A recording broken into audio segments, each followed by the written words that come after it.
Good day, everybody. I'm your host, Jedi Hill, where we're going to talk about different types of freedom. Today's special guest is a business development specialist. He's flipped a few houses, had a varied thing, got into the crypto mining and all that. So that has a varied experience for us to bring in today on what he's done to gain his time freedom. Thank you so much for being on today there, Blake. Hey, thank you, Jed. I really appreciate you giving me the opportunity to be here and speak today. Absolutely. You never know who you're going to meet. I'm so out of curiosity, when did you start crypto mining? Pretty early on, once I realized that crypto mining was a thing, that was like where I started hitting the ground running. I'm like, all right, we're gonna figure this out. You mean to tell me that as the average person, I can buy a machine and plug it in and I can be the payment processor for this new digital currency that's supposed to take off? To answer, I don't know what year, but that was when the Antminer S9s were like the newest models when I started. See, I started back in the 2012, 2013 when you could still use a laptop. But that was before people really knew about it. And I ended up mined for about 6 months and then had my laptop stolen.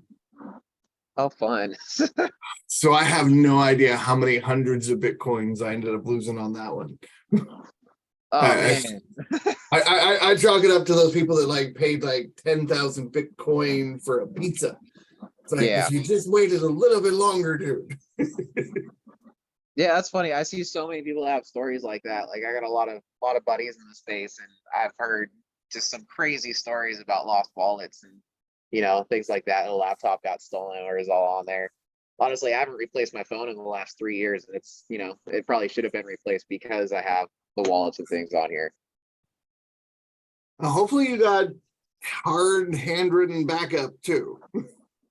Well, I lost some of mine. At some point, I'll figure it out and transfer it over. But because I lost the keys, I'm like, just don't go out on me. I'll be that person sending in my phone for some extreme repair so I can recover my crypto wallets. Hey, I totally understand, and that's one of those things where the blockchain and the crypto are cool for the decentralization, but they're not quite there yet to serve as a real currency. Yeah, At least yeah, if we I want to agree. use it on a grand globalization scale. Yeah, yeah. So, Jed, what can you tell me about the personal freedoms that you're trying to put out into the world these days? Well, what we're looking to do is inspire and teach. Like my first book, Alchemy of the Master's Path, was for the mental freedom of people, using everything from cutting edge neuroscience, psychology, physics to ancient cultures around the world on how to reprogram your mind. Because if you can't control the thoughts between your head, you can have all the money in the world. You still ain't free when you just got to live by what society tells you instead of thinking for yourself. Very true, man. I So, recently deep dove into the Toltec wisdom and started learning off of what the Toltecs thought about, kind of inner peace and your own thoughts and being conscious on kind of that ancient side of things that you're talking about. So that's pretty on point. I don't think it matters how much money you have if you're not in a good place mentally and you can't control your own mind. It doesn't matter what you do. You'll never feel freedom. no, and millionaires have the same suicide rates as teenagers. Yeah. Because there's a lot of them that earn the money and they're not happy. Yes, the money can buy you time freedom and buy you convenience, but it doesn't give you the true freedom that you can Yeah. get potential. Yeah. In my mind, money is just a tool. It's a part of the freedom plan, but it's not freedom itself. It's a tool to allow it there. And for me, I think that true freedom is really when you have the time that you want in the world to go do what you want to do. And you have the mental space and capacity to be able to say, I'm free and I love myself. And if you don't have those things kind of aligned, like, I don't think you're ever really going to experience true freedom. Right? Like if you can't say I like myself or I love myself, it's not a good place to be. And that's where you just need to start repeating to yourself until you've ingrained it in self-hypnosis and in that you like yourself. Yeah. It'll totally transform your whole life just from that. And then you can spend time alone and have free time and actually enjoy life. Yeah. What do you want to do with your free time now? Once you get all the money that you want, like you have enough money in the bank, hypothetically, just to live off the interest. Because in my mind, that's what true wealth is when you don't have to put any work, you don't got to manage anything. It's that interest.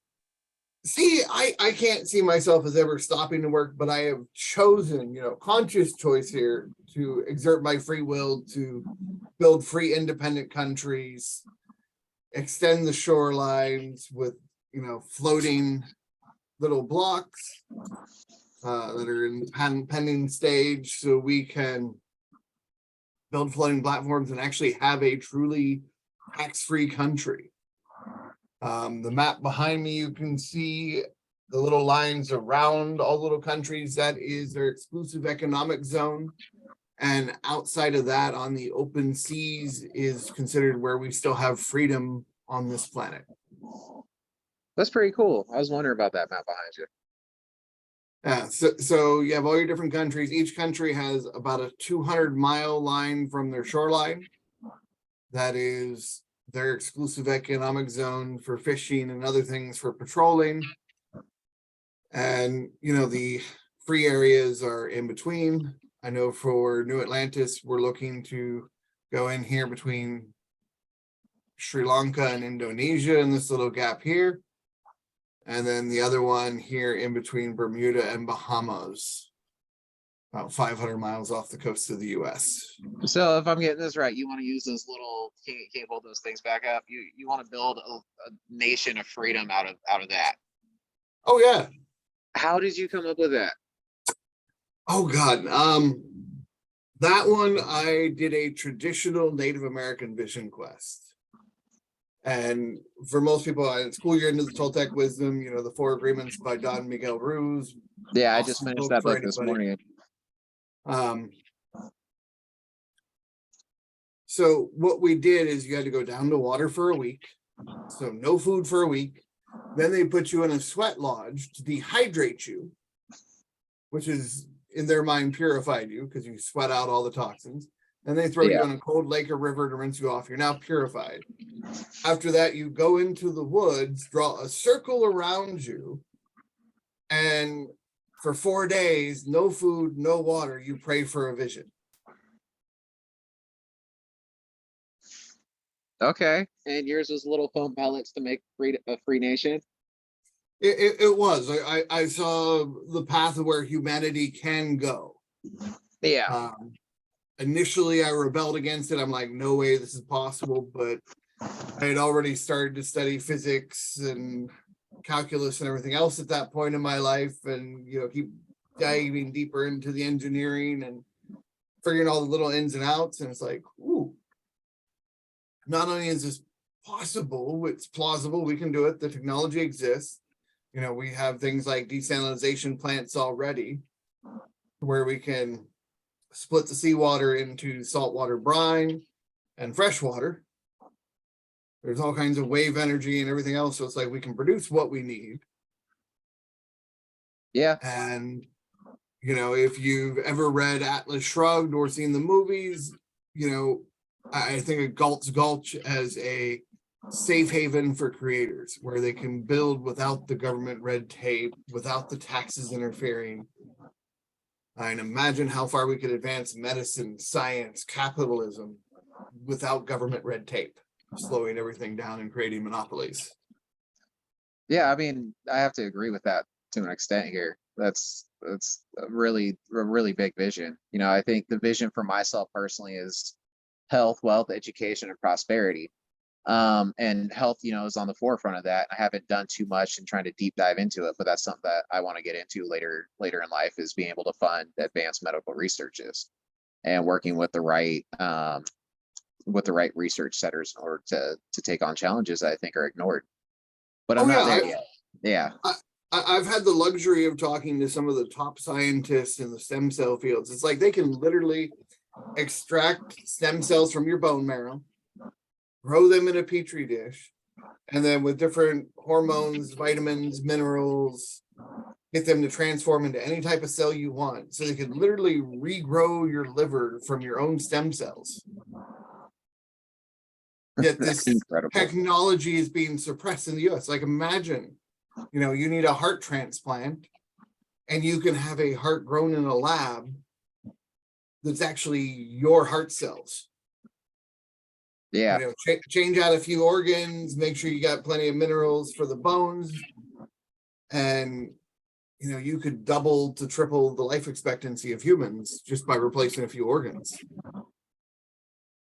That's a really interesting way of looking at it. I remember reading somewhere that Tesla bought a facility out in Europe, and a part of that acquisition is they had to maintain the biotech project that was going there. And in that biotech project, and don't quote me on this, I'm kind of trying to recall from memory here, but they're working on taking your specific DNA to make medication specifically to your body. I feel like that's going to be the next step for, like our own personal medicine and health is going to be stuff like that, where instead of a pill with blanket, try this one that didn't work. Let's try this one that didn't work. It's going to be okay. Let's get a blood sample. In a couple of weeks, you'll have exactly what your body needs. Mm-hmm. Well, with the Isotonics brand of vitamins that are using, you mix it with water and it creates an isotonic buffered solution, so the body recognizes it's the same. They already have the gene snip therapies where they can test your DNA and make you custom vitamin and mineral cocktails for your DNA to turn on and off specific genes. Like there is so much, like, and this is all still part of the freedom because your health, your body freedom. Like I just went through a bad ulcerative colitis flare back in November, December of last year. Ended up bedridden for 2 months because I let my honey talk me into going to the hospital and showing her that Western medicine doesn't work. So, of course, doctors made it worse, and I ended up going back down to water for a week. You get the system to reboot the healing, because when you go down to water for a week, after 3 days, your body starts producing new stem cells naturally. At about 6 to 6.5 days, the entire lining of your intestine has sloughed off and regrown. Interesting. So you have an entire new immune system just by going down to water for a week, and you actually start turning back the aging process. That's really interesting. I'd suffered from diverticulitis, and I had a really bad time frame with it. Like a couple years ago, my gut kind of opened up and exploded. And last week, actually, I fasted. It was just basically nothing but water and a little bit of, like coconut water and different things in between. But after that week, it was like I felt completely refreshed on that, because that is, something I struggle with, is those flare-ups that come, even after the surgeries. Yeah, I try and I'd skipped my fast for a couple years after I had met my fiance, but before I met her, I religiously every year would do a week-long water fast. I skip it for a couple years, and then it's like, oh, I started having health issues like normal people. Back to the old native ways. Yeah, I totally deep dove into Toltec about this time a year and a half ago. And I just went back and reread the books a couple weeks, and I was like, man, I really fell from those kind of beliefs and just maintaining it in my own head, my own mental perception of things and of life. And going back and kind of refreshing, I was surprised. It was like rereading the books for the first time. And I feel like when we miss, whether it's something for our own health, our mental health, or our financial health, getting back to it, it's kind of surprising when you've done it before. Well, and it's you get deeper and deeper levels of everything you do to learn, so you can release more of those past traumas or everything else, so they don't affect you in the future. So you can actually have freedom of choice because you've dealt with your past programming. Exactly. Yeah, on the business side of things, my first conference that I went to was the Rich Dad Poor Dad education system, and they taught me, real estate. I was 18, 19 at the time, and worked with a mentor, did pretty good for that first year. The next one I did was actually just a mindset for business owners through one of the Tony Robbins programs, and their Millionaire Mindset Intensive. That was a lot of what that was. It's really releasing the previous programming of your life, whether it was about finances or money or just your own internal pain, so that you can be free again. Mm-hmm. Yeah, like when you truly get to be fearless, there's not anything that can hold you back for what you want to do. You're going to go until you achieve it. Yeah. And it's cool because we're creatures of habits. We're all self-made, though only the successful will admit it. Earl Nightingale. Great little video for anybody if you haven't seen it. The Strangest Street Secret by Earl Nightingale is short little like half-hour clip that's awesome to watch. Yeah, I'll have to look that up after this. So what are you doing for your own financial health? Like, I told you a little bit about me before this video, but I kind of want to hear more about what you're doing for, kind of your business and finances. Right. I know we talked to you about crypto. I'm not into crypto at all at the moment. I'm waiting for the economy to really crash hard before I go back into stocks and crypto and other risk assets. Because we know the Federal Reserve is working really hard on crashing everything. So Yeah. the rich buddies can buy everything up at fire sale. My main focus is I'm writing my second book, Revival of Freedom, Become a Captain, as well as investing in multifamily real estate. So get multiple units, multiple checks. So it helps get you that residual every month so we can have my free time so I can focus on building the New Atlantis project, building floating islands, houses, and That's awesome. How many units do you have, or what are you working on? What part of the country do you like for apartments? I'm here in Northeast Ohio. We've got a couple apartment complexes at the moment and always looking for more. You trade one in, get a bigger one, and just keep going. I like Florida, Texas, and Tennessee. Less income tax, very landlord friendly. Yeah. Indiana is also landlord friendly. I try to avoid the blue states because those people are just straight up communists at this point. And I look at all the wacky stuff you got to deal with in Washington State and California. Like I could not see being a landlord in Washington. Yeah, it's terrible. Like my current work contract, I manage a convenience store here in Seattle where, we're a couple blocks away from what was that Chop Chaz zone, that autonomous no police zone. And it's terrible, man. We get robbed or anything, the police response time is 6-7 hours, and it's terrible. If somebody ODs though, out in the street, the fire department's there in a couple of minutes.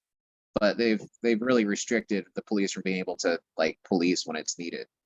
And for us, that's dangerous. I got 14 staff members and I'm the one who has to step up in between when a situation happens. And I'm the one that's taking those hits. And I don't mind doing it. Like, that's kind of my job and part of the reason I'm there. But at the same time, it really sucks that we can't get those kind of protections for us. Mm-hmm. And we're so limited. It's not, I couldn't carry a gun to work. There's no way we could get the insurance with the issues that we have. Which is really sad because your Second Amendment and defending yourself is huge, but yeah. And there, I know for landlords, you can't evict people in the winter, at least not families. So if they stop paying their rent in October, you're stuck till April of next year before you could evict them, where they're just, running your cash flow in the negative and no consequences for the lazy renters and all the burdens put on the landlord. Yeah. Yeah. The only thing that they really have up here is the fact that property values go up pretty steadily. Yeah, the boom bust cycles, they have been going up the last several years. I'm looking for, I've seen Cali's already gone down like 10% from their all-time highs last year. And I would expect the West Coast to be down at least 50% overall by the end of 25. I can see that on a commercial setup here, like the location where our store is. I've looked at trying to get it sold for the owner. She's like, great woman, great Korean woman. She runs a nonprofit and she brought me in so that she can kind of turn into a silent owner, but she's ready to sell the place and move on in life. And when we started this journey back in October, it was worth $6-7 million just on the property value. We went and had our appraisal done, but now it's only worth $4 million. It's only been what, like 6 months since then? Mm-hmm. Well, yeah, you're with the Fed raising rates, there's a 6 to 9 month lag time considered usually. Yeah. So we're just now feeling their like September rate hike. We haven't even got to the November, December, and the ones they've done this year. Like it will crash the system. It looks like Europe's going to go down first. Yeah. I feel like there's a lot of money to be made in the downward tick that's going to be happening here. No, you're looking for your opportunities. Warren Buffett got approval to where he can buy up to 50% of Occidental Petroleum. It's incredible. He's at 20. He's gone from like 15% to 23% in the last few months, but at some point he will own the company. And he's, sitting with 130 billion in cash, ready for the crash. One more to prove he's the greatest investor of all time. I can just see it trying to make it that last couple of years to 100 and prove it all. But yeah, that's you got to look at where things are going. We still have inflation that's going to be high, and these extra costs for the average person makes it more restrictive to have freedom. They can't afford the gas in their tank or the food in their bellies.